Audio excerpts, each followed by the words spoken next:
opäť pomerne vysoká prehra v sérii o tretie miesto. Ako hodnotíš ten dnešný zápas? Dnešný zápas, do dnešného zápasu sme pošli ľahostajne, nekorčulovali sme, neplnili sme povinnosti. Jednoducho sme nebránili a stálo nás to 3 góly v prvej tretine. Hralo možno aj úlohu to včerajšie, alebo tá včerajšia vysoká prehra, že ako keby ste sa ešte s ňou nevyrovnali? Ja si myslím, že to hralo určite nejakú úlohu, ale nemyslím, že to malo nejakú veľkú moc a snažili sme sa a nedali sme do toho všetko. Ten úvod si nezachytili ani včera, takže zase nejaká podobnosť s tým včerajškom? Hej, tie úvody nám trochu robia problémy, nezachytili sme ho ani v semifinálovej sérii so Skalicou, prvý zápas a musíme na tom popracovať a do domácich zápasov ísť lepšie.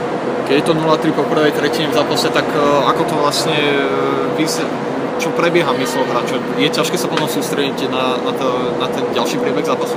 Tak určite sme v tom, že prehrávame 3-0, ale chceme to zvrátiť a myslím, že hokej sa hrá 60 minút a vždycky je šanca vyrovnať a vyhrať. Tie 3 góly padli po tom, čo sa vlastne 60 minút zápasu hralo možno 10-15 minút.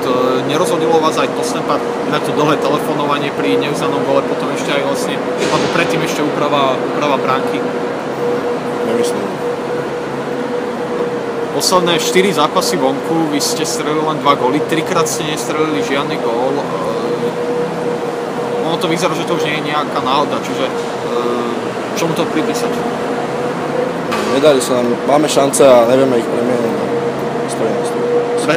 Prehrávate sériu 0-2 na zápasy, čo treba zmeniť, aby tie domáce zápasy vyzerali lepšie?